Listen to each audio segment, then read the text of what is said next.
Lots of great Tesla news stories to update you on today. First, a report from Cox Automotive shows that for the third quarter of this year, Tesla Cybertruck was the third best-selling electric vehicle, with Model Y and Model 3 as number 1 and number 2. We'll take a look at the list of all EVs and how they rank. Second, Fiat released a fun new commercial comparing its tiny car to the Cybertruck. Third, Elon Musk has announced the TESLA Semi will be made available worldwide.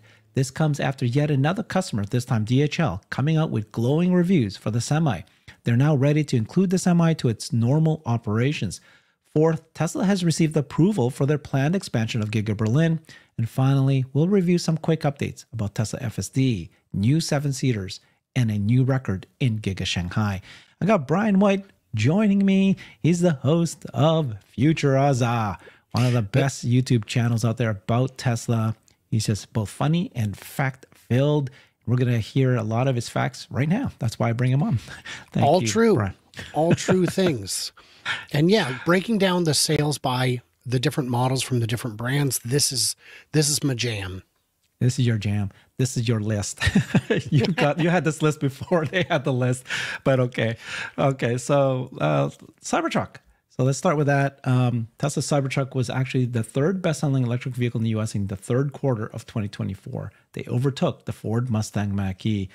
So now, Cybertruck sold more than 2.3 times more units than the Ford F-150 Lightning, according to Cox Automotive data. So now, people kept saying, can't no be way. that I want something that's truck shaped. I want something that my toolbox can mount to. Right. Can't be.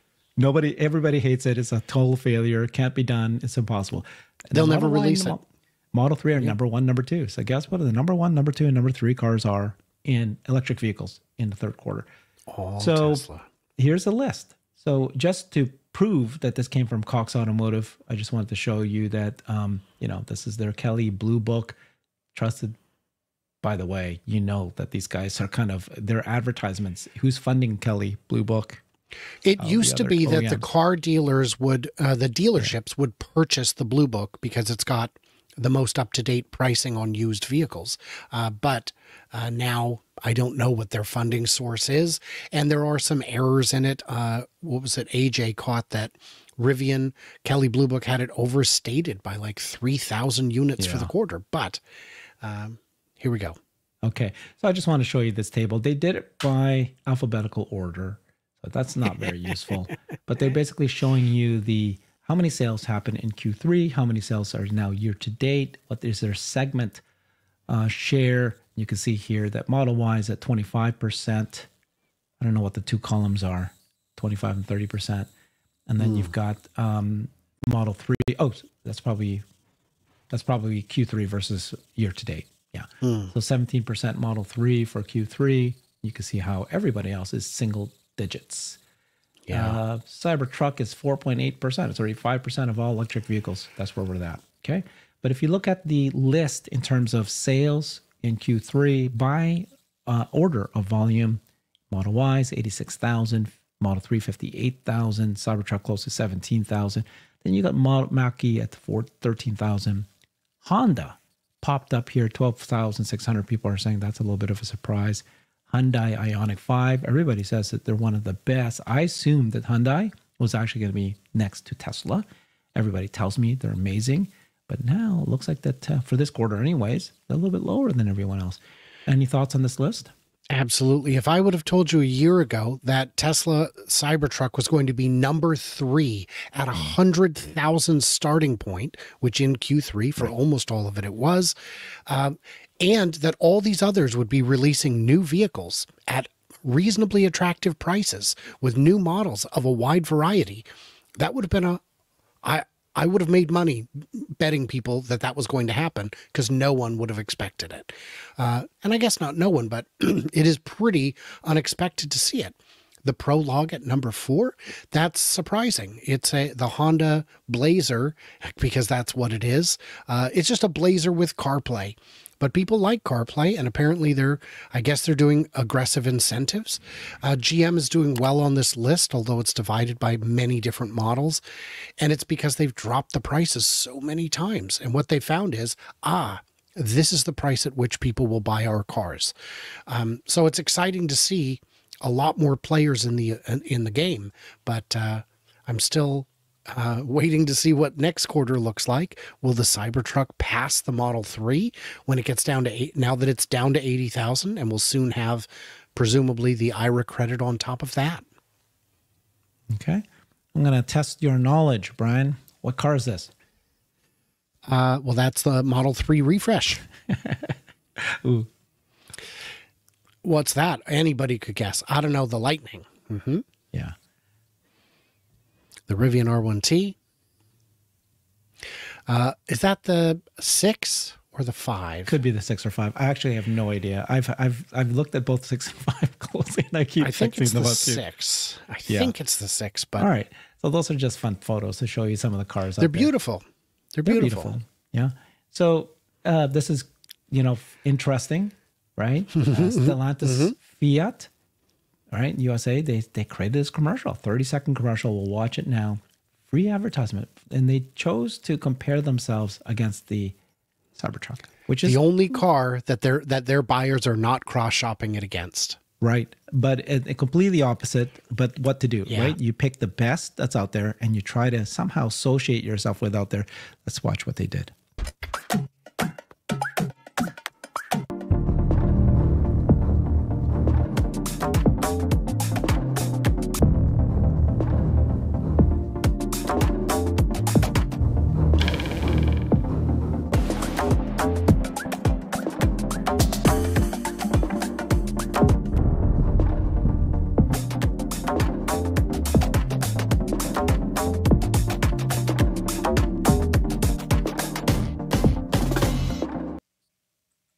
Love it. I love it. It's adorable. I shouldn't have played the music. Well, in the edit, you can remove the music. Just replace it with the music was part of it. You needed to see the dong dong dong and the. Well, we are commenting on it, so you could appeal that copyright claim. Yeah. All right. But yeah, no, I think the ad was cute. I think it was great. I think it's going to move some Cybertrucks. I don't know how many Fiat E500s they're going to sell. And I looked it up while it was playing. The efficiency on the E500 is 291 watt hours per mile. That's not great. That's not as good as Model 3 if you drive it like a normal person. So they've got some room to grow on their engineering front. But in terms of styling, it's very Italian. They love their designs, those Italian car companies. Mm-hmm. I was just trying to see if I can see it on the list. I don't see the Fiat appearing on the list at all. I don't think U.S. sales have continued. I think it was discontinued in the U.S. market. So maybe it's just coming now. All right, so let's take a look at some comments people are making about it. The Fiat advertisement, commercial, great, 2024, all new Fiat 500e EV. And Sawyer said, the funny part is Tesla sells 70 times more Cybertrucks than Stellantis sells Fiat 500. There you go. That's the number. 700 times. Wow. So we could take a look at the Cybertruck sales divided by 700 No, times. 70. Oh, 70 times. Sorry, 70 times. Okay, thank you. Still. And then Wes, who's in charge of the Cybertruck program from Tesla, he weighed in and said, do you think this ad will generate more Cybertruck sales or 500e sales? That's what you said. Yeah, and I agree with Wes on that because, I mean, I'm flattered. I'm not offended that you would try and hitch your wagon to mine, but it's adorable. You just want to pat him on the head and go, there, little guy. Yeah, I think it's I didn't think that they were hurting or harming or insulting the Cybertruck. It's okay. Yeah. That, I'm got ice in my veins and I'm rough and tough, but we're sweet and cute. That's great. So that's fine. It's just funny that people will take a video. They'll show your car, your vehicle. You know what I mean? It's kind of interesting that they'll do that.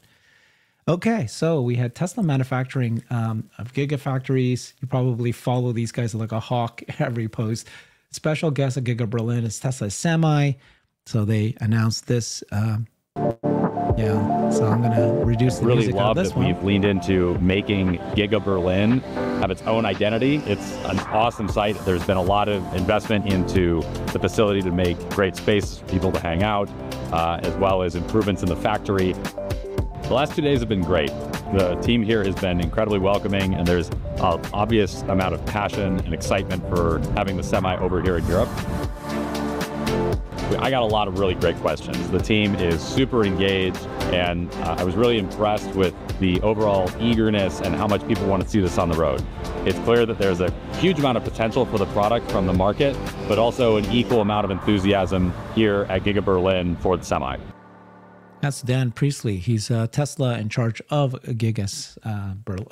Tesla Semi. And then Elon, pretty cool, he said this, that Tesla Semi is going to be available worldwide. Were you expecting that? Let's see. Yeah, I mean, yes, not worldwide, but parts of worldwide. The beauty of the Semi, like the Cybercab, is they are right-hand, left-hand drive agnostic. Those don't need to be redesigned in the cabin in any way. Any factory that makes them can theoretically sell them anywhere. The European spec, as we understand, may have been slightly modified. They were waiting to see if the road rules would be adjusted for them, and I think they were, but it's easier to put on slippers than try and carpet the world, so they just made a European one that complied with European spec. So it doesn't surprise me anywhere that has road transportation, road cargo shipments. It's the sort of thing that they need. All right. So then the Semi is now looking like it's being very successful. We had Pepsi come out and say that, I don't remember, 86 or 94 semis that they've got, they're going to buy. Here's DHL saying that they're ready to roll. They're going to start. They did a trial with one truck, and they thought went really, really well. And they're ready to integrate Tesla semi-truck into their normal operations. And so what they did was they initially ordered 10 Tesla semi-trucks back in 2017. They spent the summer of 2024. Obviously, it was delayed for a variety of reasons, obviously COVID and others, testing out the semi-truck to their normal operations. The trial included one long haul of 390 miles, fully loaded. Says it was able to get 500 fully loaded miles out of one full charge, operating at speeds over 50 miles per hour. That's crazy. 500 miles. Can you imagine that? That's the distance from San Diego to San Francisco. It's far. It's far. Many fully hours. Loaded. If you can do that, because when I did that drive from San Diego I stopped twice, right? It's like, I got to rest. Yeah. It's not easy to drive 500 miles straight, but it can be done. Ready to roll. Tesla's still not successfully brought the semi-truck into full production. Currently in the process of building a factory in Nevada. This is what he said. It's a beast. This is Tesla DHL. That's how Tesla described its cutting-edge electric truck. Beyond its expected competitive pricing, which we don't know yet, superior safety specs, and jaw-dropping range of 500 miles, its three motors deliver triple the power of conventional diesel semi and a badass acceleration of 0 to 60 miles per hour in 20 seconds. Thoughts on that, Brian? I assume that 0 to 60 is loaded, maybe fully loaded. I hope your cargo is well secured, because any faster and it's going to go for a ride of its own.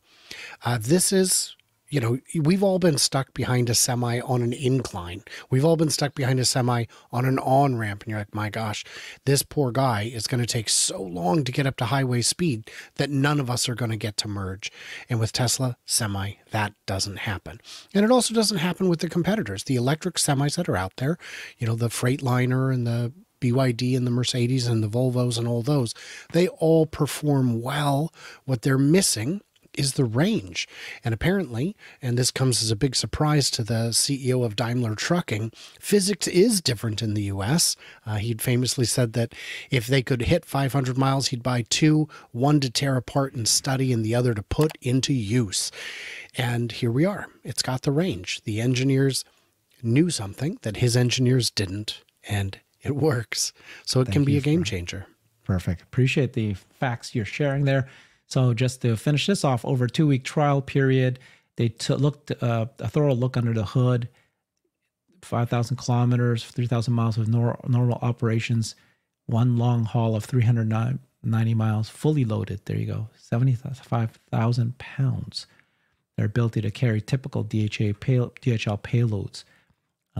During the trial, averaged 1.72 kilowatt hours per mile, operating at speeds existing over 50. So these are way beyond expectations, even Tesla's own rating. It's a DHL truck. Beautiful, beautiful look. And then Dan Priestley, in charge of Tesla, he said, great working with DHL. Exciting times. So Giga Berlin, you've been following this so friggin' closely. Giga Berlin, they got their approval for the first stage of expansion, and then facilities more than doubled to 1 million cars per year, making it the largest automotive factory in the country. So it's phase one of the expansion, which has 3 phases, is not going to increase production. Production can be increased by adding more shifts to the existing line, but for that to happen, they need more demand for the Model Y, which they may get next year with the Juniper refresh. Remains to be seen. If we see a compact based on the Model Y, they could also do that. That would also increase the productivity from the existing footprint. The Berlin factory, and I have to say this, I get a lot of people saying they never should have built in Germany. It's a terrible country to do business. But Germany is the country with by far the most experience and success in building cars. So that's kind of a motivation to be there. Say, yes, but all that red tape. It's extra paperwork, but Tesla's been very good at navigating it. They got a factory built in 2 years flat, while the Berlin airport took really more like 20 years. That's just bureaucracy that doesn't have someone helming it that can actually get cut through it. So Germany is a fine country in which to do business. There's nothing holding them back. As much as the protests like to make noise, they are not effective. There was a local vote on expansion, and it overwhelmingly said, no, we don't want it. And the local council said, yeah, well, it wasn't a binding resolution, so we're moving forward. The new expansion is going to have some storage areas, a battery recycling plant, a battery test facility. All that's great. All those are things you need, but it's phases 2 and 3. And we don't know what products will be there. Maybe the Semi will be built for the European market in Europe. That would be a lot better than shipping them over the ocean. Getting the products built close to where the market is makes sense. So I think that's what we'll be looking for more excitement, is the phase 2 and 3 expansions.